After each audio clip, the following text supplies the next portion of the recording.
뭐 간단히 사회자가 소개를 해주시죠. 배정모 선생님께서는요, 이제 군의관 마치셨나요? 3회 나왔어요. 아, 예. 아직은 군의관이다. 이번 이제 군인 마치시고 다시 이제 서울대병원에 그 병리학 이제 전공하고 계시고 초창기부터 계속 이렇게 책을 아마 제일 많이 읽고 또 굉장히 잘 요약을 하십니다. 예, 반갑습니다. 네, 안녕하십니까. 소개받은 배정모고요. 제가 어디 가면 항상 나이가 제가 제일 어려가지고 네. 그래도 오늘도 또 제가 제일 어리네요. 제가 이 분량이 사실은 1장이 서론이면서 좀 개괄하는 내용이어서 10분 내에 하기는 좀 족하긴 한데요. 최대한 줄여서 발표를 하겠습니다. 늘려서 해도 괜찮은데.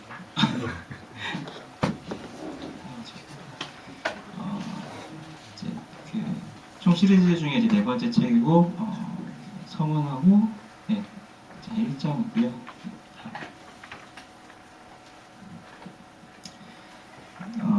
서문에서는 이제 그 책 전체가 총 4개의 부로 나눠져 있는데 간략하게 그 네 부를 이야기를 합니다. 첫 번째 부는 이제 바울이 살았던 그 역사적 배경을 바울과 그의 세계라는 제목으로 이야기하고, 2부에서는 바울의 세계관, 그러니까 바울이 어떤 식으로 사고했고 그것이 어떻게 구성되었는가 나타나는 그곳에 이제 사도의 사고체계라는 제목이 붙어 있고요. 3부에서는 어떻게 보면 가장 중요한 내용인데 바울이 어떻게 유대교적 바벨론과 페르시아 포로에서 귀환해서 그렇지만 여전히 다시 이스라엘 땅에 돌아왔지만 여전히 로마의 압제에 있는 그런 유대교적 포로기 시대 이후의 유대교적 배경에서 어떻게 예수를 통하여 로마와 그 헬라 문화에 대해서 어떻게 신학을 재정립했는가라는 이제 가장 중요한 부분을 바울 신학이라는 제목으로 삼고 있고, 네 번째는 그러면 그렇게 재정립된 신학을 바울은 어떻게 실천했는가라는 주제로 역사 속에서의 바울이라는 제목으로 되어 있습니다. 이 지금 아래에 있는 표가 제가 만든 표는 아니고 그 페이스북에 있는 이제 올려주셔서 참고를 했는데요. 이 표가 전체적인 내용을 개괄하고 있는데 이 부분은 다음 마지막 부분에 좀 설명을 하겠습니다. 다음 주시고. 네, 1장 이제 도망자의 복귀라는 제목으로 빌레몬서와 또 다른 한 편지를 이야기를 합니다. 다음 주시고. 한 편지는 플리니우스라는 한 집정관이 사비니아누스라는 중간계급 이상의 귀족일 텐데 이 노예 주인입니다. 이 노예 주인으로부터 한 노예가 도망을 쳤습니다.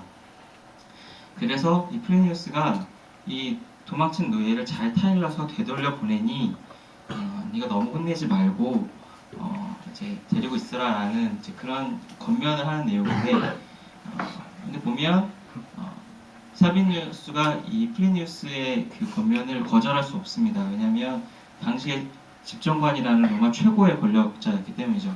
그래서 이 노예 주인은 비록 노예보다는 힘이 있고 권위가 있지만 이 집정관보다는 아래에 있습니다. 그래서 이런 권위를 강제해서 이 노예와 노예 주인 사이를 중재를 하게 됩니다.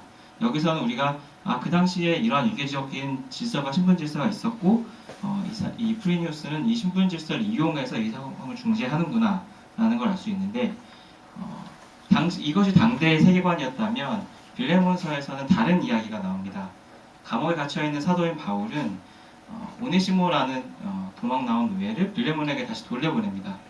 근데 돌려보낼 때 자신의 사도의 권위를 주장해서 따라라기보다는 오네시모가 믿음을 가졌고 그렇기 때문에 주 안에서 한 형제이기 때문에 내가 주 안에서 형제된 사랑으로 화해하고 서로 간에 영접하라고 얘기를 합니다.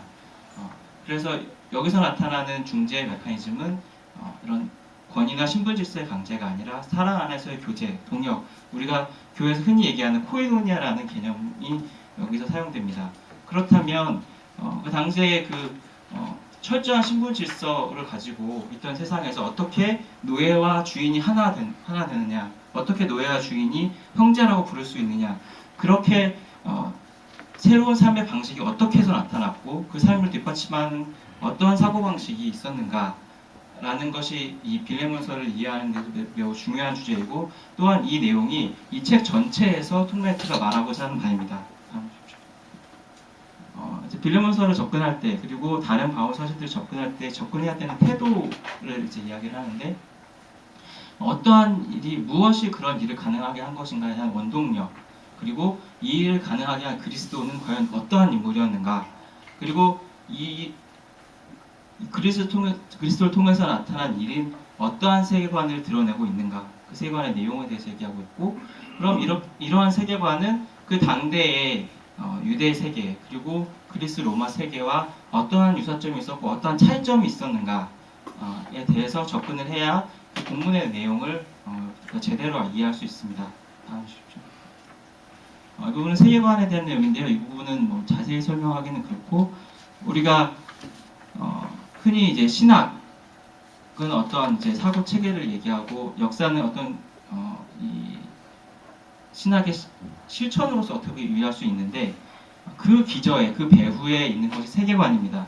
그래서 다양한 이야기들이 있고 어떤 질문들이 있고 상징이 있게 되는데, 우리가 신학을 해석하고 역사를 해석할 때 그것을 표면에 있는 것 그대로 해석하기보다는 그 너머에 있는, 그 기저에 있는 세계관을 먼저 이해하고 그 선 이해를 바탕으로 신학과 역사를 해석해야 원래적 의미를 잘 드러낼 수 있다라는 게 톰라이트의 기본적인 방법론입니다. 다음 주시고요. 그래서 이러한 질문들을 할 수 있습니다. 흔히 뭐 육하원칙이라고 하는 뭐 어떻게 보면 되게 단순한 건데도, 그러니까 우리는 누구인가, 또는 그 본문에 있는 등장하는 사람들은 누구인가, 우리는 어디 있는가, 그럼 무엇이 잘못되어 있고 해법은 무엇인가, 그러니까 지금은 어느 때인가, 그럼 왜 이렇게 되었는가, 이것이 지금의 우리에게도 해당되지만 그 당대의 성경의 인물들에게도 해당되는 질문들인데요. 이러한 근본적인 질문들을 해야 그 세계관을 이제 바라볼 수 있는 겁니다.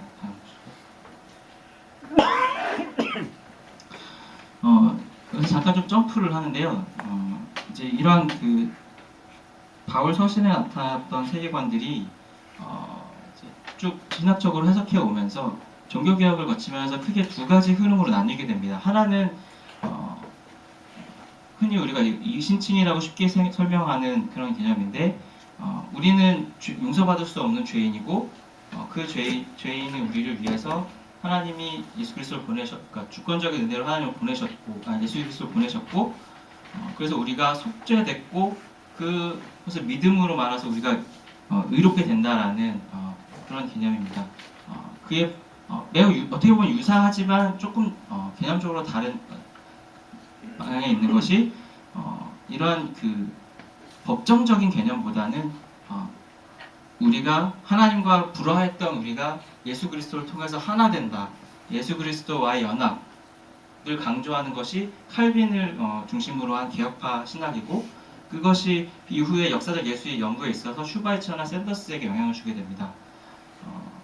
그런 것을 통해서 좀 더 포괄적으로는 우리의 삶의 어떤 윤리적인 부분이나 정치적인 함의까지도 최근에는 많은 논의들이 되고 있는데요. 이 부분은 좀 세부적인 내용으로 좀 넘어가겠습니다.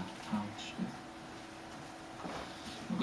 이 부분이 아까 이제 전체 그 그래프를 좀 바꿔서 설명을 드리는 건데, 바울은 어떠한 시대를 살았는가, 그리고 바울이 행했던 작업은 무엇인가를 이해하는 데 있어서 우리는 바울이 철저하게 유대인이었던 동시에 당시에 그 로마 제국이라는 제국적 질서 하에 있었다라는 것을 이해를 해야 합니다.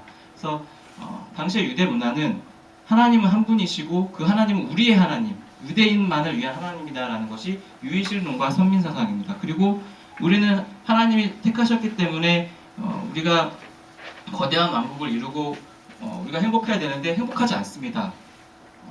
두 번이나 포로로 끌려갔고, 포로로 다시 어찌어찌해서 땅을 다시 찾았고 성전을 재건했는데도 여전히 로마에 있기 때문에, 그러한 배경 속에서 우리를 구원해줄 메시아가 나타나서 이 땅에 우리의 왕국을 세울 것이다 라는 종말론적 사고가 등장을 합니다.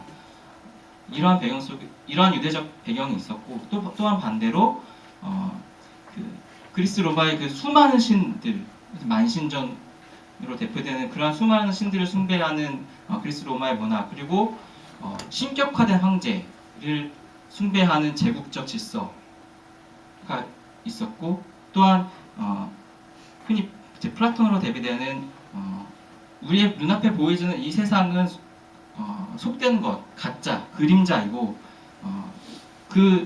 이 세상이 아닌 이데아, 어떤 이상향이 있어서 그것은 영적인 것이고 그것은 신성한 것이다 라고 생각하는 이원론적인 그리스 철학이 당대에 존재하고 있었습니다.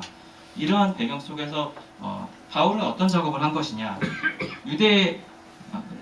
바울이 사실 고백하기로 또 바리새인이라도 과거에 바리새인이었다고도 고백을 하는데, 그 당시에 유대의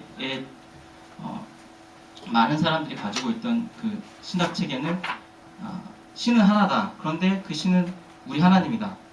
그리고 하나님은 혈통으로서 우리 유대 민족을 택했다. 이것이 선민 사상이고, 그래서 우리는 성전과 율법을 중심으로 하는 유대 국가를 건설해야 된다.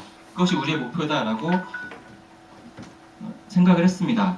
그런데 바울은 이러한 사고를 가지고 있다가 예수 그리스도를 통해서 예수 그리스도의 공생애와 십자가, 부활과 승천하심과 그 다음 성령을 보내시는 성령 강림을 통해서 그것이 아니라 하나님은 한 분 하나님이신데 우리만의 하나님이 아니라 온 세상, 온 인류의 하나님이시고, 하나님께서 선택하신 것은 혈통적 유대인이 아니라 그 하나님을 믿는, 예수 그리스도 통해서 하나님을 믿게 된 교회라고 대변되는 그 사람들이 선택을 받은 것이고, 그래서 우리가 이루어나갈 것은 율법과 성전으로 대표되는 이런 지배 체계를 이뤄서 하나님 나라를 이뤄가는 것이 아니라 예수 그리스도가 우리에게 요구하는 삶, 하나님의 마음에 합하는 삶을 이 땅에 살아가는 것이, 그래서 그렇게 해서 하나님 나라를 이뤄가는 것이 우리가 해야 할 목표다, 우리가 삶의 목표다라고 과거의 그 유대교 신학을 재정립합니다.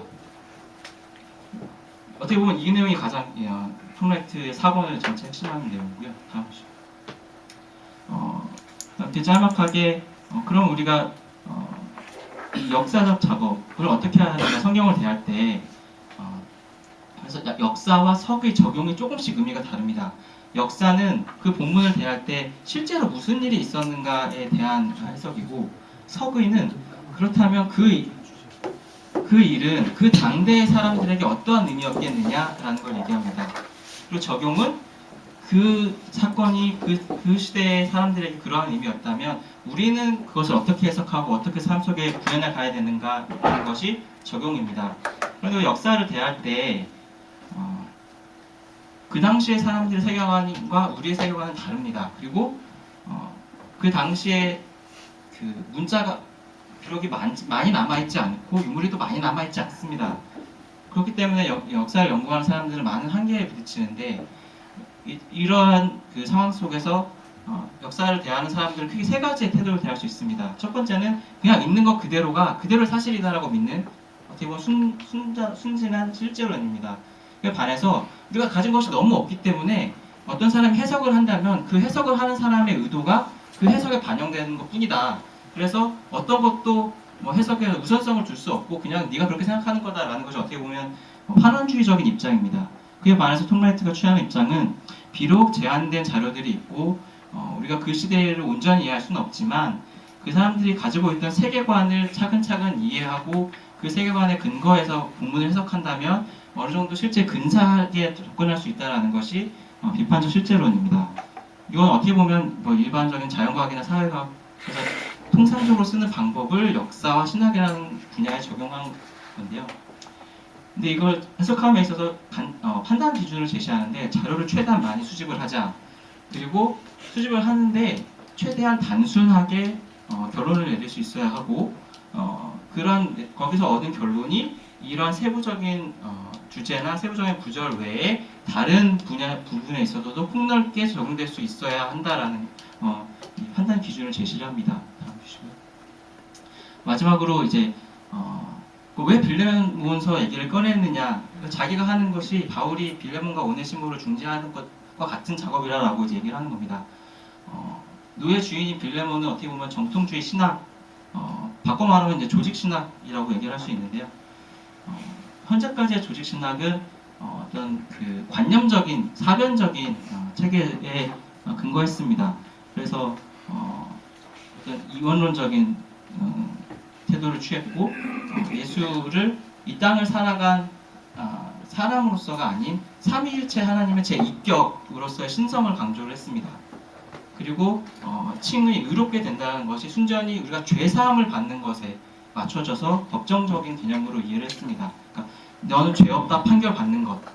그에 반해서 계몽주의 이후의 역사 서술은 이것을 이제 다른 말로 하면 성서학이라고 바꿔서 할 수도 있는데 그 실제 당시에 주 1세기의 유대와 로마가 어떠했느냐에 좀 더 초점을 맞춥니다. 그래서 뒤에 나오는 바리새파가 어땠고 성전과 토라는 어떠했고 그리스 철학은 어땠고 황제 숭배가 어땠고 이런 일을 쭉 얘기를 하는데 그러한 과정 속에서 역사적 예수 연구가 굉장히 인문주의적인 영향을 많이 받습니다. 그래서 어떤 사람은 예수를 유대 혁명가로 묘사를 하고 어떤 사람은 떠돌이 철학자, 흔히 소피스트라고 얘기하는 그런 떠돌이 철학자라고 주장하기도 했습니다.